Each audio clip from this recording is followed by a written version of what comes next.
ठीक है, यानी कि हम लोग क्या देख रहे थे,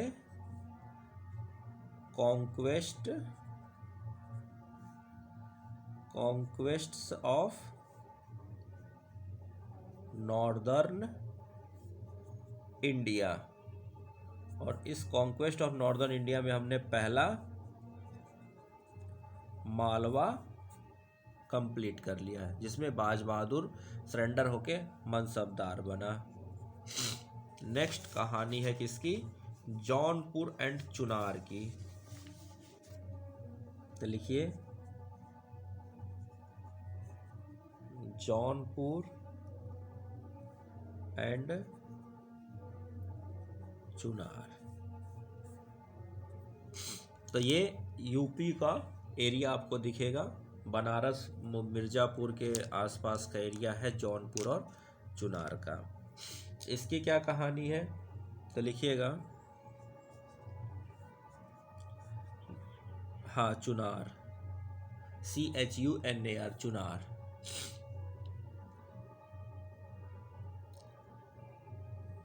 तो लिखिएगा, द अफगान्स। देखिए, इसके जौनपुर चुनार के बारे में बहुत कम चांस है पूछने का, लेकिन मैच द कॉलम में या which of how many pairs are correct में पूछा जा सकता है। बहुत कम चांस है, लेकिन थोड़ा सा बस इसको अगर आप नहीं भी अपने शॉर्ट नोट में ऐड कीजिएगा तो चलेगा, लेकिन डिस्क्रिप्शन यानी कि अपने डिटेल्ड नोट्स में इसको याद रखिएगा। लिखिएगा, the Afghans of the eastern provinces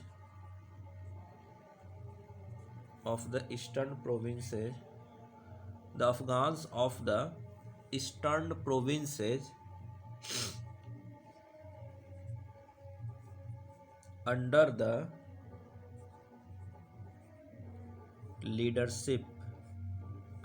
leadership of शेर खां। शेर खां कौन है, son of late Muhammad Adil Shah, collected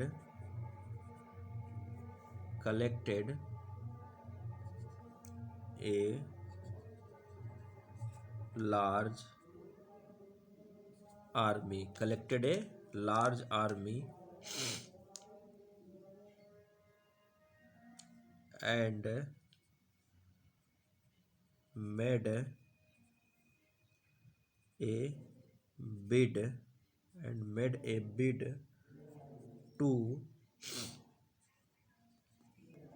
to recover their lost power। But, पर क्या होता है, बट लिखिएगा,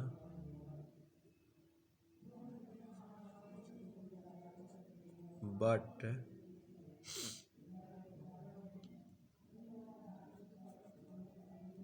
their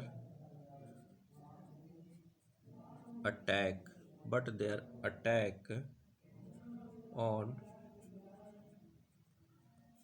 Jaunpur failed at the same time, and at the same time the Mughals got the peaceful surrender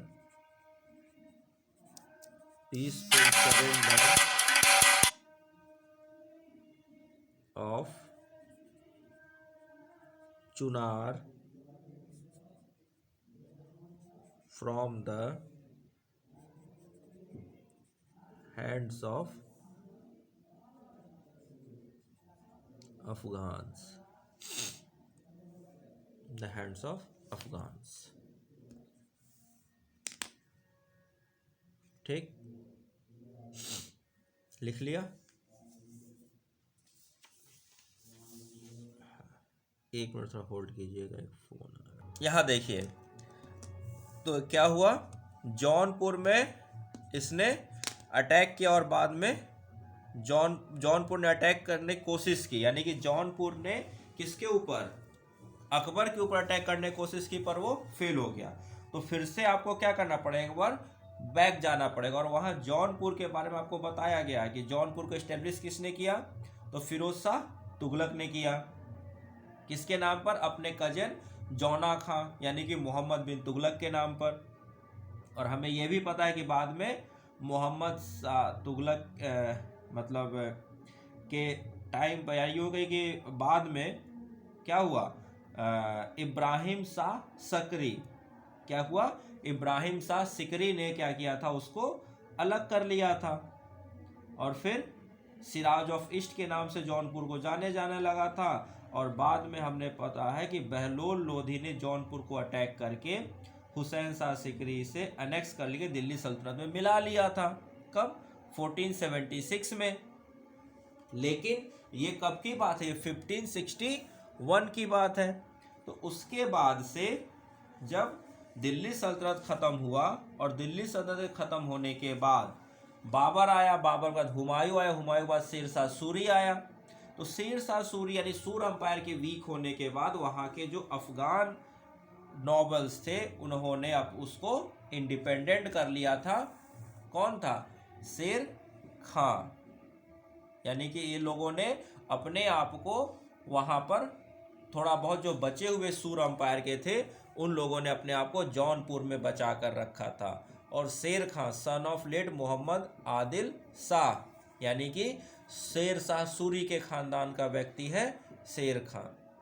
इसने अपनी आर्मी वगैरह इकट्ठा करके फिर से दिल्ली को जीतने की कोशिश की कि हम यानी कि मुगल्स को हटाकर फिर से शेर शाह सूरी जिस तरह से दिल्ली पर कब्जा था, उस तरह से हम अपने आप को बना लें। और अंत में क्या हुआ, हार का मुंह देखना पड़ा।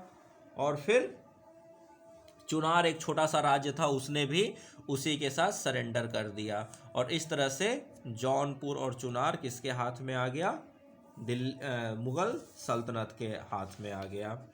ठीक है। थर्ड, अब थर्ड कौन सा अंपायर इसके हाथ में आएगा, तो लिखिए गोंडवाना। गोंडवाना कब आएगा, 1564 में।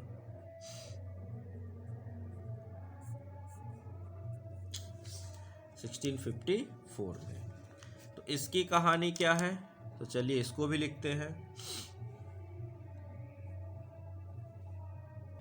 इसको गोंडवाना कब, 1564। तो गोंडवाना को कहा जाता था गढ़ कतंगा। गोंडवाना को किस नाम से जाना जाता था, गढ़ कटंगा के नाम से। और इसमें आता क्या क्या था, तो लिखिएगा इंक्लूडेड, कौन कौन सा एरिया है, क्योंकि ये आपने नहीं पढ़ा है पहले गोंडवाना वाला एरिया। तो इसमें था included the Narmada valley, included the Narmada valley and the northern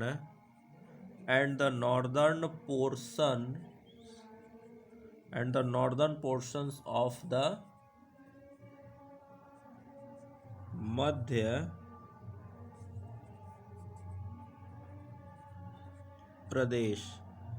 मध्य प्रदेश। ठीक है। कुछ ए नंबर ऑफ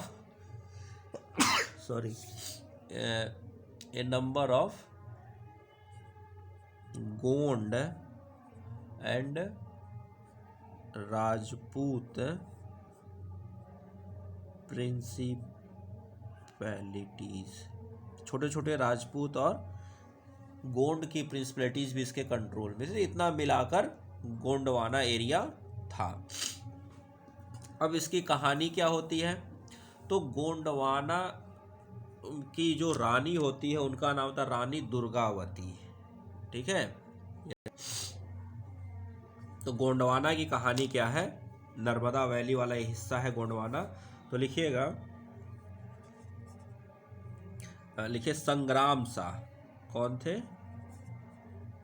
संग्राम शाह, रूलर ऑफ गढ़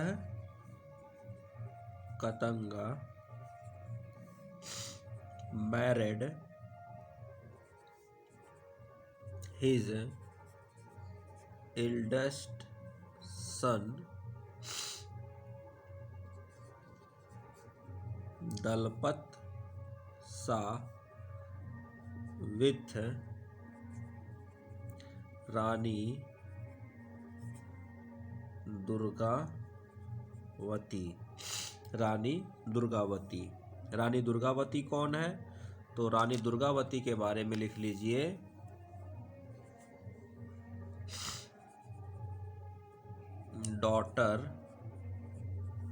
daughter of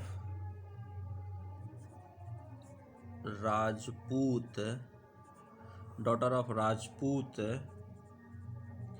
Chandel ruler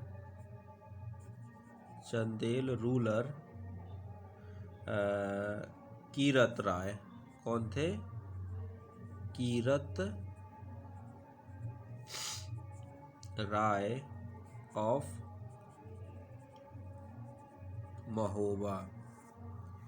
Mahoba के राजा थे कीरत राय। उनकी बेटी थी रानी दुर्गावती, और उस रानी दुर्गावती का विवाह हुआ गोंडवाना के राजकुमार दलपत शाह से।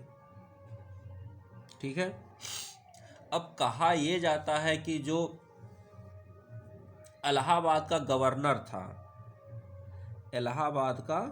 गवर्नर था असफ खां। उस असफ खां ने रानी दुर्गावती की वजह से, कि उनकी खूबसूरती के बारे में उसने काफ़ी सुना था, तो रानी दुर्गावती की वजह से उसने अटैक किया था गोंडवाना पर। लेकिन हमें वहाँ नहीं जाना, हमें क्या समझना है कि ये अकबर का एक्सपेंशन पॉलिसी का एक तरीका, अकबर की एक्सपेंशनिस्ट पॉलिसी का एक ये क्या था? हिस्सा था कि गोंडवाना को अपने कंट्रोल में लेना। तो लिखिएगा, देखिए इन 1564 अकबर सेंट असफ खां। असफ खां कौन है? लिखिए, गवर्नर ऑफ इलाहाबाद। तो मुगल के कंट्रोल में उस वक्त इलाहाबाद था, तो क्या हो गया? गवर्नर बन गया था। तो असफ खां टू, अच्छा इसको इलाहाबाद की जगह कहीं पर आपको कारा लिखा हुआ मिलेगा। क्या मिलेगा? कारा लिखा हुआ, तो परेशान नहीं होना है, इलाहाबाद या कारा। ठीक है। हाँ, to subdue Gondwana, to subdue the Gondwana को जीतने के लिए अकबर ने किसको भेजा? असफ खां, गवर्नर ऑफ कारा का ही है, गवर्नर ऑफ इलाहाबाद। ठीक है। टू सबड्यू गोंडवाना,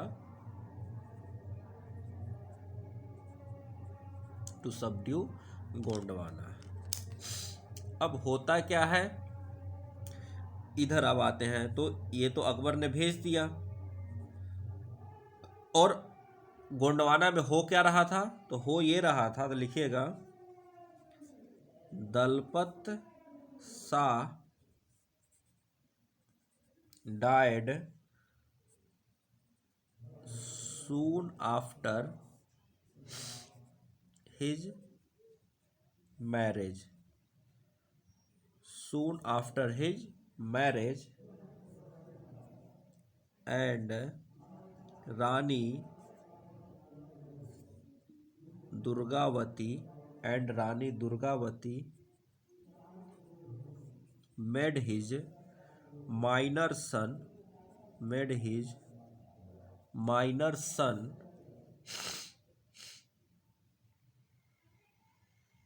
वीर नारायण, क्या नाम है, Veer Narayan,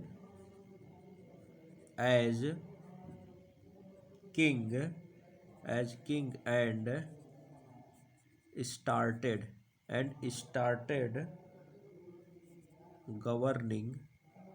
and started governing his kingdom. तो देखिए यहीं पर चांस लिखा, अकबर को कहिए चांस दिखा या असफ खां को। तो अकबर को तो अपना एक्सपेंशन दिखा कि भाई रानी दुर्गावती अकेली है, क्योंकि जो राजा है दलपत शाह वो तो डेथ हो चुका है। तो अब यहाँ पर कौन राज कर रहा है, रानी दुर्गावती। और एक रानी के एक औरत के राज को बहुत से लोग एक्सेप्ट नहीं कर पा रहे थे, और जो राजा था वो माइनर था, एक छोटा सा बच्चा था सिर्फ। तो अकबर को लगा कि हम तो बहुत आराम से जीत जाएंगे, या यूँ कहिए कि असफ खां को लगा कि भाई रानी दुर्गावती को हम यहाँ पर क्या कर सकते हैं, पा सकते हैं, गेन कर सकते हैं, अगर उसकी बुरी नीयत थी तो। और अकबर को क्या लगा कि अकबर को लगा कि भाई हम तो गोंडवाना को आराम से जीत सकते हैं। तो कहानी इसके आगे बढ़ती है। कहानी क्या बढ़ती है कि अकबर आदेश देता है असफ खां को क्या करने के लिए, गोंडवाना पर अटैक करने के लिए। और असफ खां तो मौके की तलाश में था, असफ खां ने अटैक कर दिया। ठीक है, अब इसके नेक्स्ट पॉइंट लिखिए। तो क्या हुआ, असफ खां ने क्या किया, गोंडवाना पर अटैक कर दिया 1664 पर में, जो कारा यानी कि इलाहाबाद का गवर्नर था। अकबर के कहने पर, क्योंकि इसको चांस मिला, जो राजा था दलपत शाह उसकी डेथ हो चुकी थी, जो वारिस था वीर नारायण वो एक बच्चा था, तो पूरा कंट्रोल कौन कर रही थी, रानी दुर्गावती कर रही थी। तो यहाँ पर चांस मिला, असफ खान ने अटैक कर दिया अकबर के कहने पर। तो लिखिएगा सी मतलब यहाँ कौन, रानी दुर्गावती। सी checked the Mughals attack. She checked the Mughals attack and fought bravely.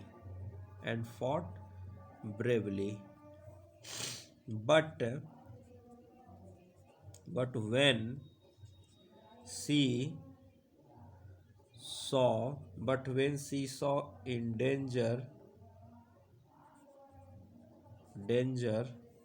of being captured,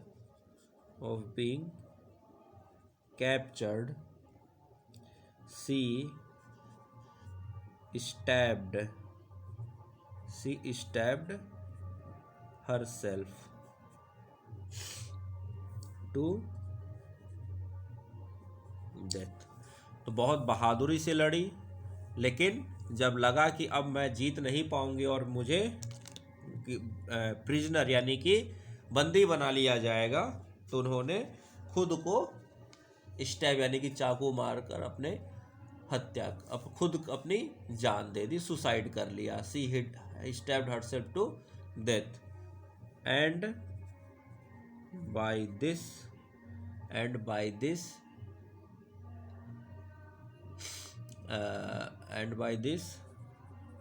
Gondwana was annexed to the Mughal empire. इस तरह से गोंडवाना मुगल एम्पायर का हिस्सा बना। नेक्स्ट पॉइंट लिखिएगा, ये जानकारी के लिए लिखिएगा, Akbar later restored, Akbar later restored the kingdom to Chandra Shah, the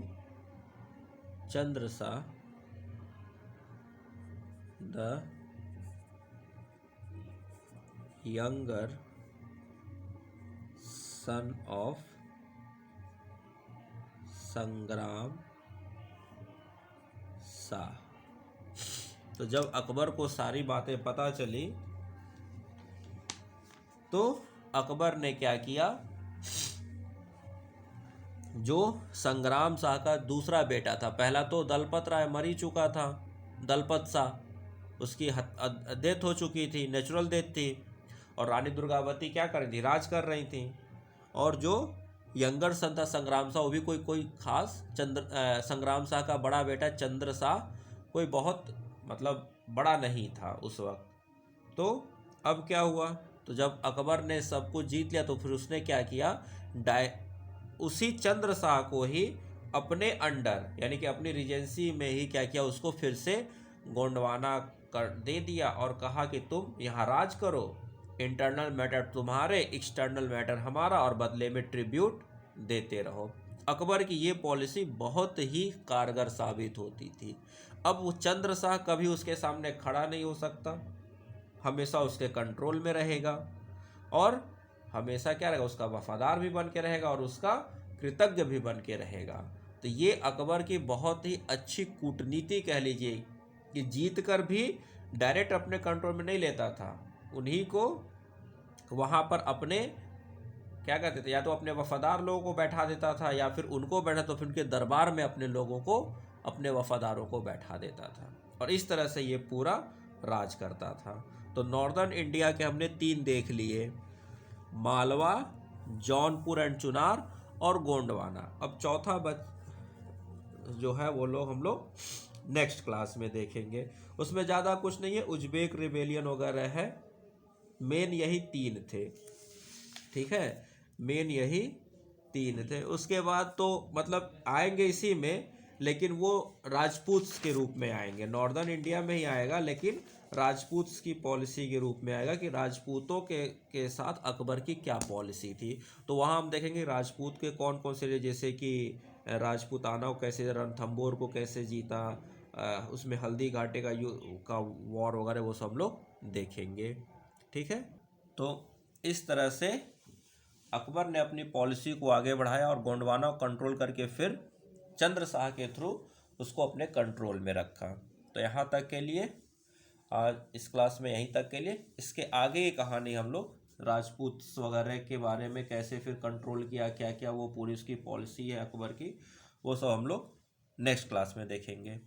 तब तक के लिए thank you very much and please like the videos, subscribe the channel and comment so we can improve our content and also the videos।